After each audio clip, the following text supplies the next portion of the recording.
Hey 340, Mr. Downs here, and I thought that it would be nice to continue our read aloud of Holes by Sachar. Today we're going to be reading chapters 43, and we'll see where we go from there. I'm not sure. The chapters start to get a little bit longer as we near the end of the book.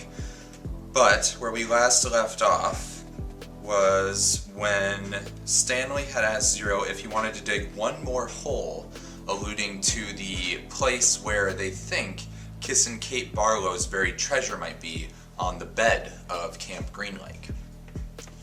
Before we start, remember we'll take a deep breath.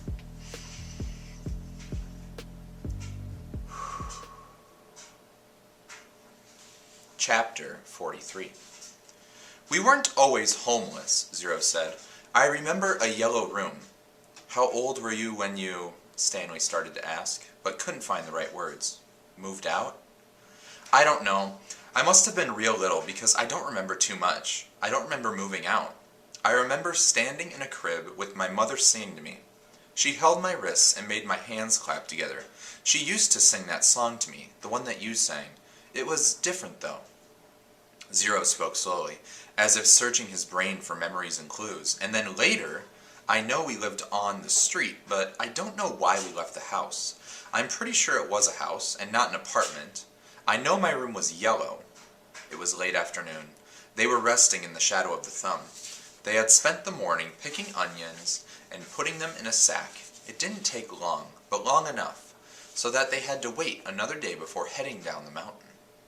They wanted to leave at the first hint of daylight, so they'd have plenty of time to make it to Camp Green Lake before dark. Stanley wanted to be sure that he could find the right hole. Then they would hide by it until everyone went to sleep. They would dig for as long as it seemed safe and not a second longer, and then, treasure or no treasure, they'd head up the dirt road. If it was absolutely safe, they'd try to steal some food and water from the camp kitchen. I'm good at sneaking in and out of places, Zero had said.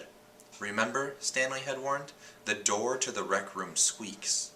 Now he lay on his back, trying to save his strength for the long days ahead. He wondered what happened to Zero's parents, but he didn't ask. Zero didn't like answering questions. It was better to just let them talk about it when he felt like it. Stanley thought about his own parents. In her last letter, his mom was worried that they might be evicted from the apartment because of the smell of burning sneakers. They could easily become homeless as well. Again, he wondered if they'd been told that he ran away from camp. Were they told that he was dead? An image appeared in his head of his parents hugging each other and crying. He tried not to think about it. Instead, he tried to recapture the feeling he had the night before. The inexplicable feeling of happiness. The sense of destiny, but those feelings didn't return. He just felt scared. The next morning they headed down the mountain. They dunked their caps in the water hole before putting them on their heads. Zero held the shovel, and Stanley carried the sack, which was crammed with onions and 3 jars of water. They left the pieces of the broken jar on the mountain.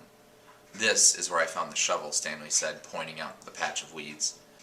Zero turned and looked up toward the top of the mountain. That's a long way. You were light, Stanley said. You had already thrown up everything inside your stomach. He shifted the sack from one shoulder to the other. It was heavy.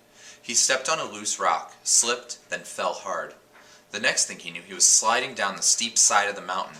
He dropped the sack, and the onions spilled out around him. He slid into a patch of weeds and grabbed onto a thorny vine.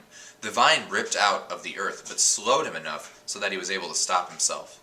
Are you all right? Zero asked from above.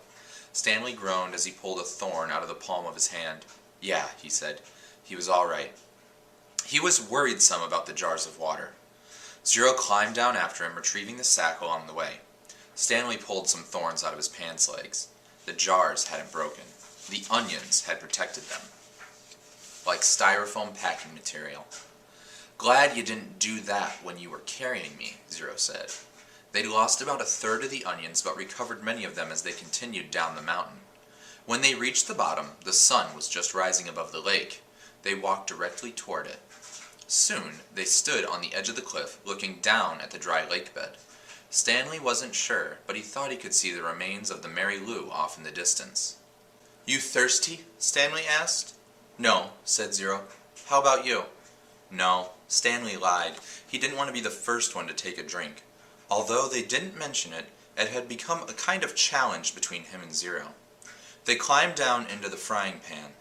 It was a different spot from where they had climbed up. They eased themselves down from one ledge to another and let themselves slide in other places, being especially careful with the sack. Stanley could no longer see the Mary Lou, but headed in what he thought was the right direction. As the sun rose, so did the familiar haze of heat and dirt. "You thirsty?" Zero asked. "No," said Stanley. "Because you have 3 full jars of water," said Zero. "I thought maybe if it was getting too heavy for you, if you drink some, it'll lighten the load." "I'm not thirsty," said Stanley. "But if you want a drink, I'll give you some." "I'm not thirsty," said Zero. "I was just worried about you." Stanley smiled. "I'm a camel," he said. They walked for what seemed like a very long time and still never came across the Mary Lou. Stanley was pretty sure they were heading in the right direction. He remembered that when they left the boat, they were headed toward the setting sun. Now they were headed toward the rising sun. He knew the sun didn't rise and set exactly in east and west, more like southeast and southwest, but he wasn't sure how to make the difference. His throat felt as if it was coated with sandpaper. "You sure you're not thirsty?" he asked. "Not me," said Zero. His voice was dry and raspy. When he did finally take a drink, they agreed to do it at the same time. Zero, who was now carrying the sack, set it down and took out 2 jars, giving one to Stanley. They decided to save the canteen for last, since it couldn't accidentally break. "You know I'm not thirsty," Stanley said as he unscrewed the lid. "I'm just drinking so you will." "I'm just drinking so you will," said Zero. They clinked their jars together, and each watching the other, poured the water into their stubborn mouths. Zero was the first to spot the Mary Lou, maybe a quarter of a mile away and just a little off to the right. They headed for it. It wasn't even noon yet when they reached the boat. They sat against the shady side and rested. "I don't know what happened to my mother," Zero said. "She left and never came back." Stanley peeled an onion. "She couldn't always take me with her," Zero said. "Sometimes she had to do things by herself." Stanley had the feeling that Zero was explaining things to himself. "She'd tell me to wait in certain places for her. When I was real little, I had to wait in small areas, like on a porch step or a doorway. 'Now, don't leave here till I come back,' she'd say. I never liked it when she left. I had a stuffed animal, a little giraffe, and I'd hug it a whole time while she was gone. When I got bigger, I was allowed to stay in bigger areas like, 'Stay on this block,' or 'Don't leave this park.' But even then, I still held Jaffy." Stanley guessed that Jaffy was the name of Zero's giraffe. "And then one day, she didn't come back," Zero said. His voice sounded suddenly hollow. "I waited for her at Laney Park." "Laney Park?" said Stanley. "I've been there." "You know the playscape?" asked Zero. "Yeah, I've played on it." "I waited there for more than a month," said Zero. "You know that tunnel where you crawl through, between the slide and the swinging bridge? That's where I slept." They ate 4 onions apiece and drank about a half jar of water. Stanley stood up and looked around.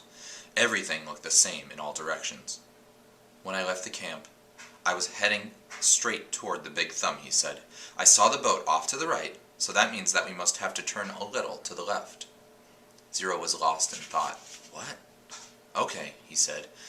They headed out. It was Stanley's turn to carry the pack. "Some kids had a birthday party," Zero said. "I guess it was about 2 weeks after my mother left. There was a picnic table next to the playscape and balloons were tied to it. The kids looked to be about the same age as me. One girl said hi to me and asked me if I wanted to play. I wanted to, but I didn't. I knew I didn't belong to the party, even though it wasn't their playscape.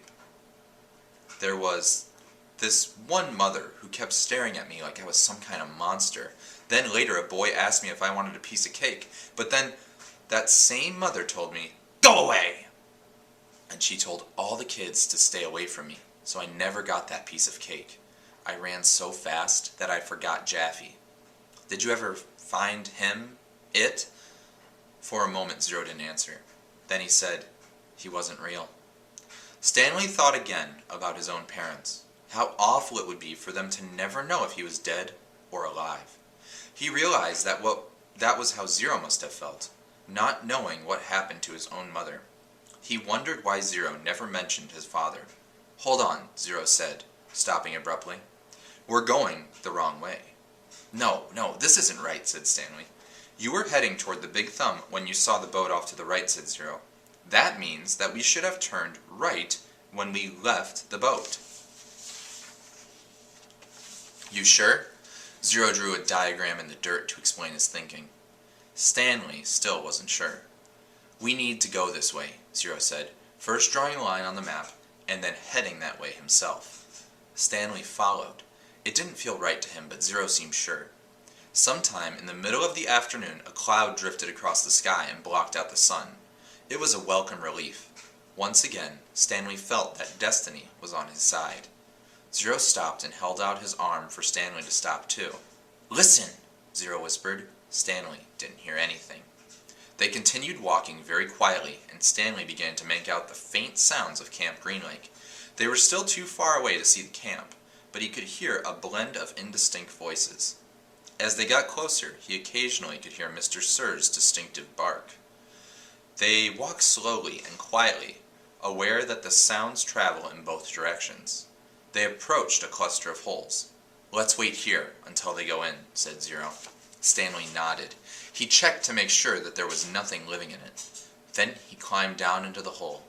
Zero climbed into the one next to him. Despite having gone the wrong way for a while, it hadn't taken them nearly as long as Stanley had expected. Now, they just had to wait. The sun cut through the cloud, and Stanley felt its rays beating down on him. But soon more clouds filled the sky, shading Stanley and his hole. He waited until he was certain that the last of the campers had finished for the day. Then, he waited a little bit longer. As quietly as possible, he and Zero climbed up out of their holes and crept toward camp. Stanley held the sack in front of him, cradled in his arms instead of over his shoulder to keep the jars from clanking against each other. A wave of terror rushed over him when he saw the compound. The tents, the rec room, the warden's cabin under the 2 oak trees, the fear made him dizzy. He took a breath, summoned his courage, and continued. "That's the one," he whispered, pointing out the hole where he had found the gold tube. It was still about 50 yards away, but Stanley was pretty sure it was the right hole. There was no need to risk going any further. They climbed down into the adjacent holes and waited for the camp to fall asleep. Chapter 44. Stanley tried to sleep, not knowing when he'd get the chance again. He heard the showers and later the sounds of dinner. He heard the creaking of the rec room door. His fingers drummed against the side of the hole. He heard his own heartbeat. He took a drink from the canteen. He had given Zero the jars. They each had a good supply of onions. He wasn't sure how long he remained in the hole, maybe 5 hours. He was surprised when he heard Zero whispering for him to wake up. He didn't think he'd fallen asleep. If he had, he thought it must have been only for the last 5 minutes, although when he opened his eyes, he was surprised by how dark it was. There was only one light on at the camp, in the office. The sky was cloudy, so there was very little starlight. Stanley could see the sliver of the moon, which appeared and disappeared among the clouds. He carefully led Zero to the hole, which was hard to find in the darkness. He stumbled over a pile of dirt. "I think this is it," he whispered. "You think?" Zero asked. "Is it?" said Stanley, sounding more certain than he really was. He climbed down.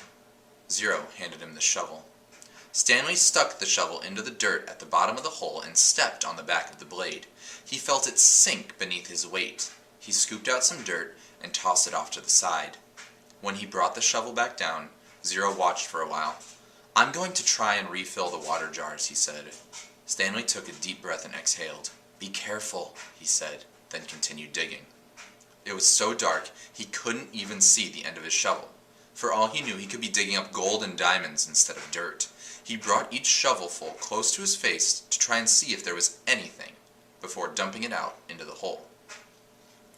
As he made the hole deeper, it became harder to lift the dirt up and out. It was 5 feet deep before when he started. He decided to use his efforts to make it wider instead. This made more sense, he told himself. If Kate Barlow had buried a treasure chest, she probably wouldn't have been able to dig much deeper, so why would he? Of course, Kate Barlow probably had a whole gang of thieves helping her. You want some breakfast? Stanley jumped at the sound of Zero's voice. He hadn't heard him approach. Zero handed down a box of cereal. Stanley carefully poured some of the cereal into his mouth. He didn't want to put his dirty hands inside the box. He nearly gagged on the ultra-sweet taste. They were Frosted Flakes, and after eating nothing but onions for more than a week, he had trouble adjusting to the flavor. He washed them down with a swig of water. Zero took over the digging. Stanley sifted his fingers through the fresh piles of dirt, and in case they had missed anything. He wished he had a flashlight. A diamond no bigger than a pebble would be worth thousands of dollars. Yet there was no way he'd see it. They finished the water that Zero had gotten from the spigot by the showers. Stanley said he'd go fill the jars again, but Zero insisted that he do it instead. No offense, but you make too much noise when you walk. You're too big. Stanley returned to the hole. As the hole grew wider, parts of the surface kept caving in. They were running out of room. To make it much wider, they would first have to move some of the surrounding dirt piles out of the way. He wondered how much time they had before the camp woke up. "How's it going?" Zero asked when he returned with the water. Stanley shrugged one shoulder. He brought the shovel down the side of the hole, shaving off a slice of the dirt wall. As he did so, he felt the shovel bounce off something hard. "What was that?" Zero asked. Stanley didn't know. He moved his shovel up and down the side of the hole. As the dirt chipped and flaked away, the hard object became more pronounced. It was sticking out of the side of the hole, about 1.5 feet from the bottom. He felt it with his hands. "What is it?" Zero asked. He could just feel the corner of it. Most of it was still buried. It had a cool, smooth texture of metal. "I think I might have found the treasure chest," he said. His voice was filled with more and more astonishment. "Really?" asked Zero. "I think so," Stanley said. The hole was wide enough for him to hold the shovel lengthwise and dig sideways into the wall. He knew he had to dig very carefully. He didn't want the side of the hole to collapse, along with the huge pile of dirt directly above it. He scraped at the dirt wall until he exposed one entire side of the box-like object. He ran his fingers over it. It felt to be about 8 inches tall and almost 2 feet wide. He had no way of knowing how far into the earth it extended. He tried pulling it out, but it wouldn't budge. He was afraid that the only way to get it was to start back up at the surface and dig down. They didn't have time for that. "I'm going to try and dig a hole underneath it," he said. "Then maybe I can pull it out and slip it out." "Go for it," said Zero. Stanley jammed the shovel into the bottom edge of his hole and carefully began to dig a tunnel underneath the metal object. He hoped that it didn't cave in. Occasionally he'd stop, stoop down, and try to feel the far end of the box. But even when the tunnel was as long as his arm, he still couldn't feel the other side. Once again he tried pulling it out, but it was firmly in the ground. If he pulled too hard, he feared, he'd cause a cave-in. He knew that when he was ready to pull it out, he would have to do it quickly before the ground above it collapsed. As his tunnel grew deeper and wider, and more precarious, Stanley was able to feel latches on one end of the box, and then a kind of leather handle. It wasn't really a box. "I think it might be some kind of metal suitcase," he told Zero. "Can you pry it loose with your shovel?" Zero suggested. "I'm afraid that the side of the hole will collapse." "You might as well give it a try," said Zero. Stanley took a sip of water. "Might as well try," he said. He forced the tip of the shovel between the dirt and the top of the metal case, and tried to wedge it free. He wished he could see what he was doing. He worked the end of the shovel back and forth, up and down, until he felt the suitcase fall free. Then he felt the dirt come piling down on top of it. But it wasn't a huge cave-in. As he knelt down in the hole, he could tell that only a small portion of the earth had collapsed. He dug with his hands until he found a leather handle, and then he pulled the suitcase up and out of the dirt. "I've got it!" he exclaimed. It was heavy. He handed it up to Zero. "You did it!" Zero said, taking it from him. "We did it," said Stanley. He gathered his remaining strength and tried to pull himself up out of the hole. Suddenly, a bright light was shining in his face. "Thank you," said the warden. "You boys have been a big help." And that's where we're going to stop for today. Chapter 45 is next. Have a few chapters left. So it seems like Stanley and Zero have found Kiss and Kate Barlow's treasure, and then the warden found them. I'm wondering what's going to happen next. Right now in my head I'm making all sorts of predictions about what I think might happen next. Thanks for reading. We're getting closer to the end. We only have a few chapters left, so we'll be finishing it in the next couple read-alouds. Thanks for watching. I will see you guys later.